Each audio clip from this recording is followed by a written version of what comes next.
The title of the speech is If I Made You, and really and truly, I am married to these ideas that I'm going to share tonight that we're going to talk about, but they do not represent the thoughts, ideas, and opinions of the Power Talkers Toastmasters Club or Toastmasters International or anybody else. So it's just my idea.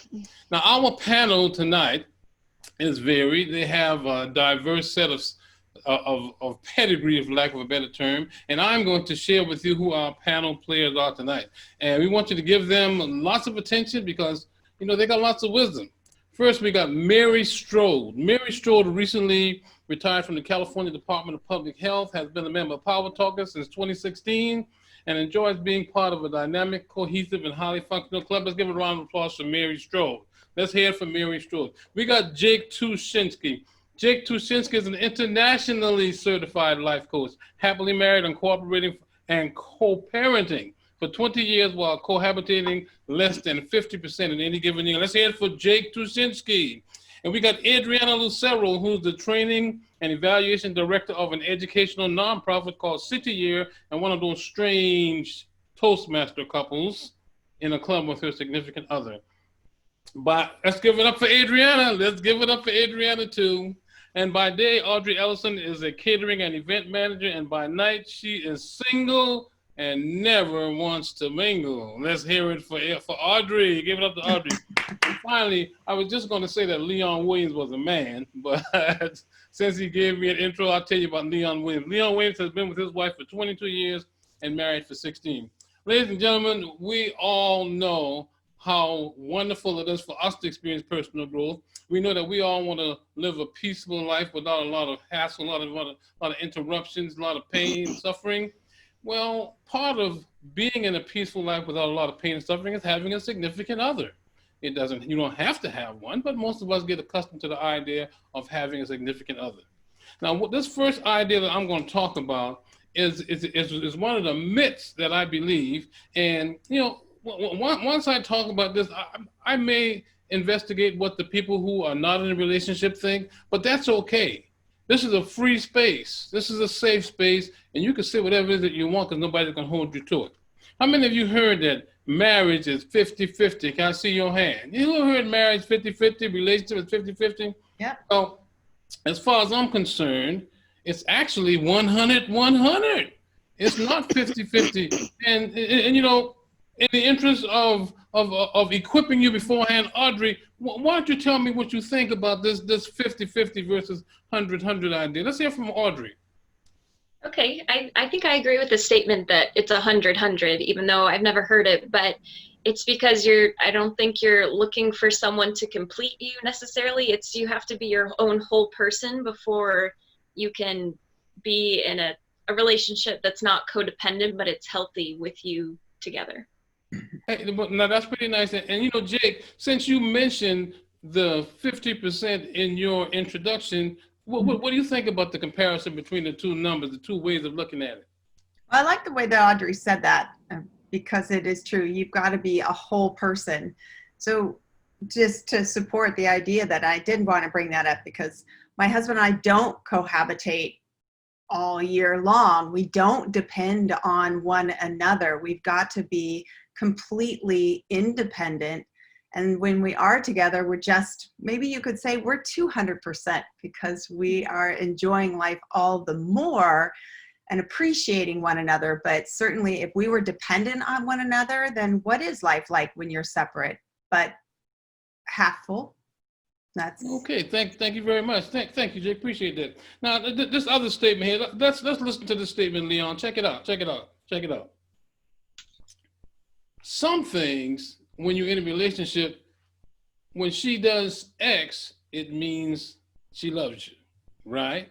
And she comes from a different background from you, right? So maybe she loves you. It's just that she doesn't do X to show that you love you. How difficult is it to translate or to figure out what your spouse is actually doing that means the thing that you want it to mean? Can you talk about that?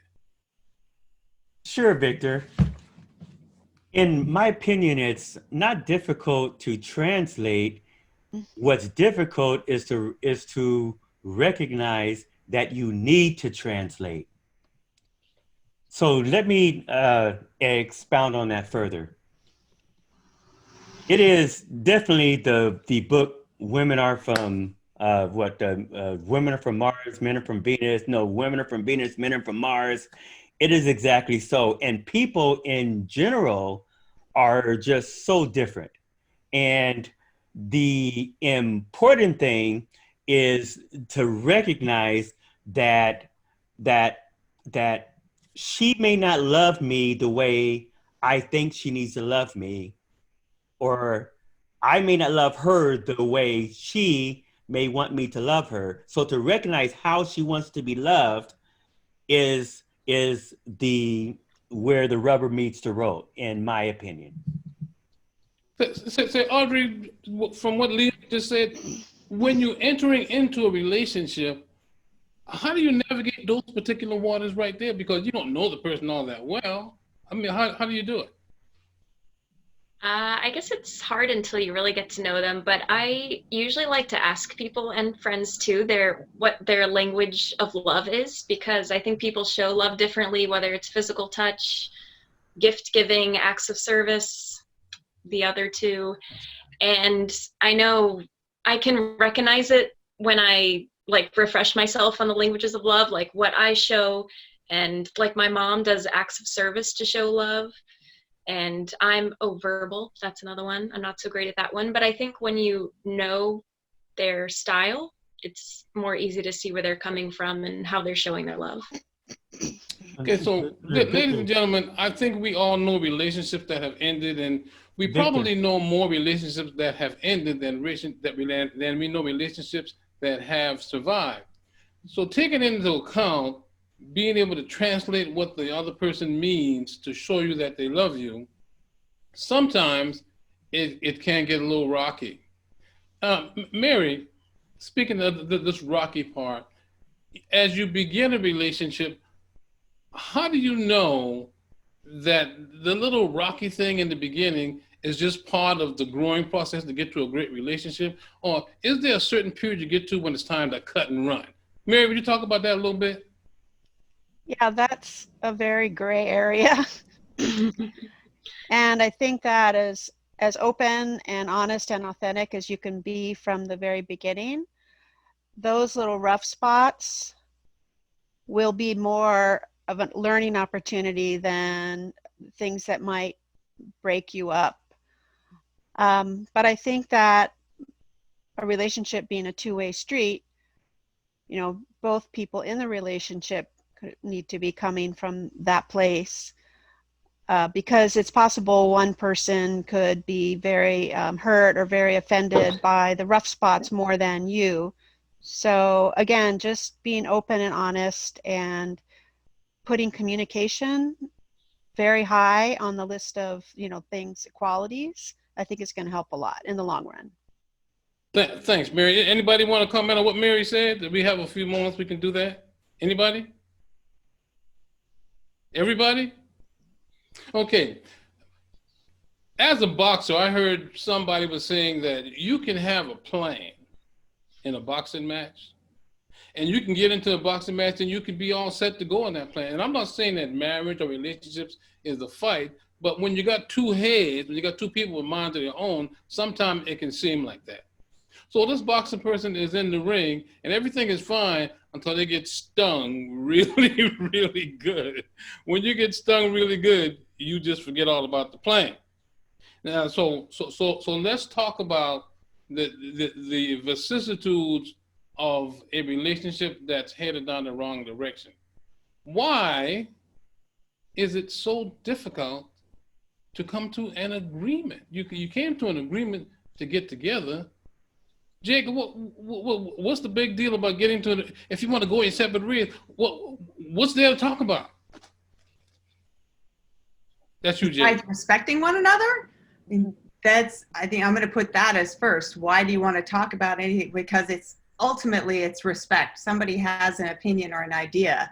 It may be different from your own, but if this is somebody you truly love and you've made a commitment for life, then it's time to sit down and truly invest some time in understanding that person even more. So to get right there, it's all about respect. And that's your commitment to them is showing them that respect of trying to understand them.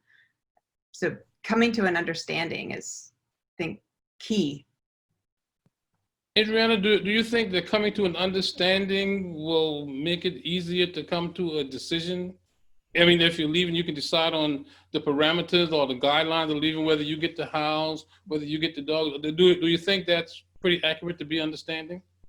Yeah, I think so. I think at the end of the day, when you're in that place, and it's been a while since I've been in a place where I'm trying to end a relationship, since I've been with the current guy that I'm with about 8 years, but there's so many emotions involved, and sometimes one person wants something, the other person wants something else, and being able to be honest with each other.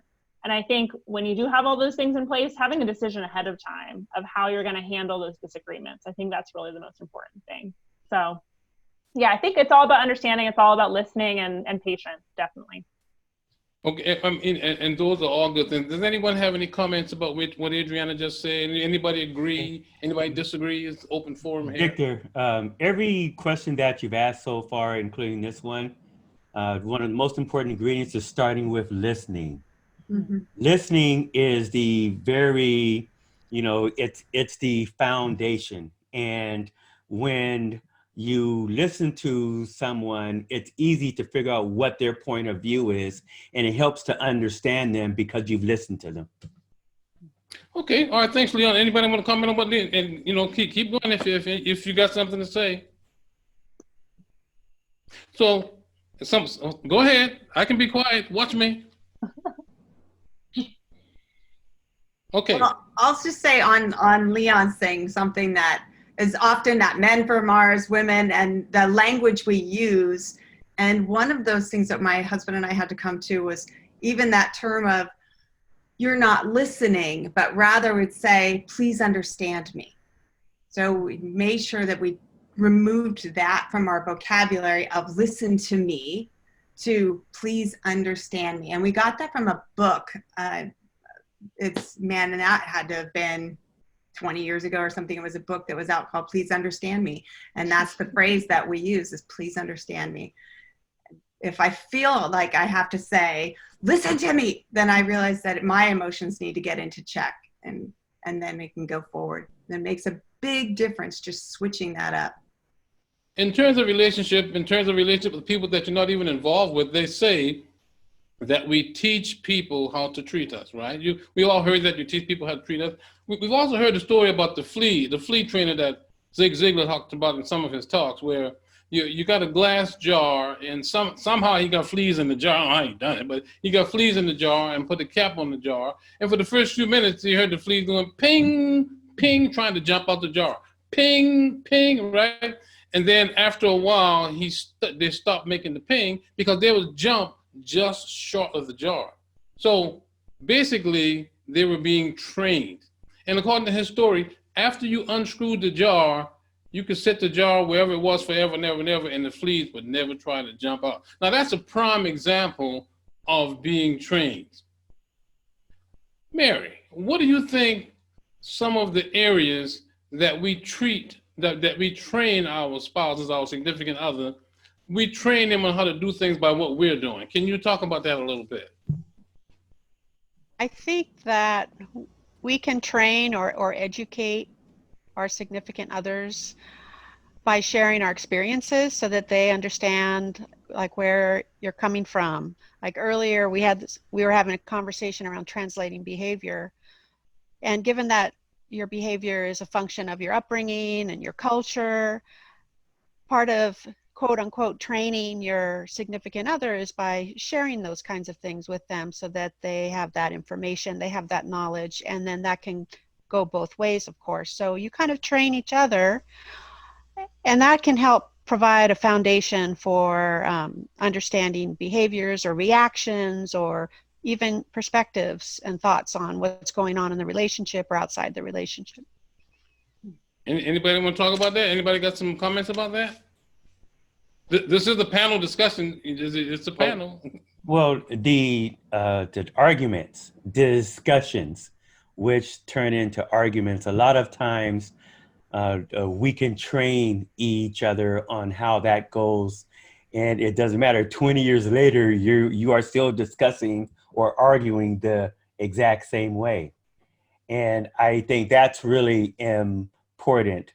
When one person wants to win, they do this, and you allow them to do that, and they keep doing that, for the next 5 or 10 years. And then you wonder why they keep doing that. It's because we trained each other on how to argue and how to discuss things with each other. So that happens a lot.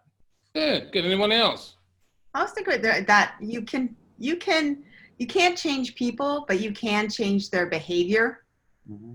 And that being in that moment of what's going on, as far as people have habits, they've had, most adults in adult relationships, they've had 30 years, 20, 25, 30 years of maybe what you would consider a bad habit. Don't kid yourself, you're not going to change that bad habit, but you might be able to change the experience of how you're going to respond and how they may be more compassionate to how you respond to their behaviors that may not be clicking with you. That's This sure. is one of my core values right here. I believe you become a better spouse than by becoming a better you. Mm-hmm. Some of my detractors say that you want to please your spouse and you want to do the thing that she or he wants you to do. However, I make an effort to be satisfied with what my spouse does rather than have her doing things to me. Now, who wants to tackle this? Being the best you that you can, or simply pleasing your spouse? Who thinks that one strategy is better or worse than another? Go ahead, Mary. I totally agree with you, Victor. I think that in relationships, if we are our own true, authentic self, and the other person is too, that's going to be the best for the relationship. Now, it could be that the relationship dissolves, but that's probably was meant to be because both people are being their true and honest selves, and therefore guiding the relationship and where it goes. Someone else? Anybody? Oh, okay. Well, that's actually a fault of mine that I've had in previous relationships, is that I just, once I like the person, I will do things that I know they like. And then I realize that, like, you realize you're not happy, and also that, I don't know, it's not functional. I'm not really partaking in the relationship if I'm letting them decide and guide everything. Okay, great. You want to speak to that, Adrianna? Yeah, I'll put in something. I think it's understanding what your requirements are and what your preferences are. Like, there might be some things that are so important to you, and if you being that person doesn't work with your spouse, that's a problem. But like, I think your preferences you can compromise on. Like, I don't need a very clean house, to be honest. Quinn does. I will adapt to him and clean a little bit more than I would normally because I know that's something that matters to him. So I think there's some element of compromise that does need to be considered. But if your core values aren't happening in that relationship, that's a problem. Yeah. Who else? We're open. We're ready. I think a big thing is respect, to hark on what Jake said, that people just don't respect you if you aren't you. And if you are always being something else, there's a level of respect that's just not there, which is important in a relationship. Fantastic.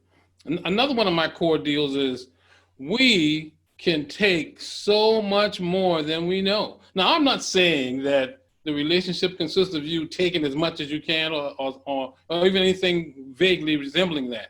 However, from time to time, nobody is trying to give us all that we can take, but we get to this place sometime where we don't think, man, I can't take it anymore.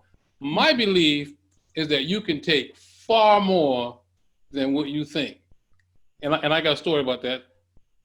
Who wants to tackle that one? Let's go to Adrianna. Come on, Adrianna. You can take a lot more than you think, can't you? I mean, I think it's about, can you still make it through those hard times? I know that there's definitely, times where you realize a relationship is not a good one, but I think also still being able to be with each other through things that are hard, maybe when things are really hard at work and you're just not really giving your 100%, or you're, maybe a family member is going through something hard, you need to be able to push through those tough times. So I definitely think there's something there about there's more, you can take more than you think you can. Okay, the preacher comes to visit in a minute. Who wants to share about what Adrianna just talked about? And anybody want to get in on that? Feel free. I just would add that I think when you go through hard times with someone, you actually grow stronger, or you have the potential to grow even stronger together because you're each growing through that experience. Okay, timer. I can't see the timer, so how much time do we have? Anybody knows? It's red. We're about done. Yep. Okay, finally, here's the story. You and your spouse are having a screaming match for some insignificant thing, which in my belief, most of the stuff we argue about is insignificant. And you just can't shut up, and he just can't shut up, and she just can't shut up, and you're screaming at the top of your voice, and you really can't come to any kind of agreement, and the doorbell rings, and it's the preacher. It's the preacher. You know what happens? All of a sudden, you're quiet, you can smile, and you can entertain the preacher. That's an example of what I mean when I say that you can take far more than what you think you can, and you're far more talented than you know. Now, going for the last 10 or 20 seconds, let's one by one. Who thinks that I got any idea about relationships? I think you Jake, what do you think? I think you have a good idea about relationships. Adrianna, what do you think? This is pretty good, Victor. Thank you. Leon, what do you think? Did I give you a thumbs up, Victor? How about you, Mary Strode? Definitely, I agree with everyone. Yes. And Audrey Ellison, what do you think? I think after 4 goes, you got to be getting pretty good at it.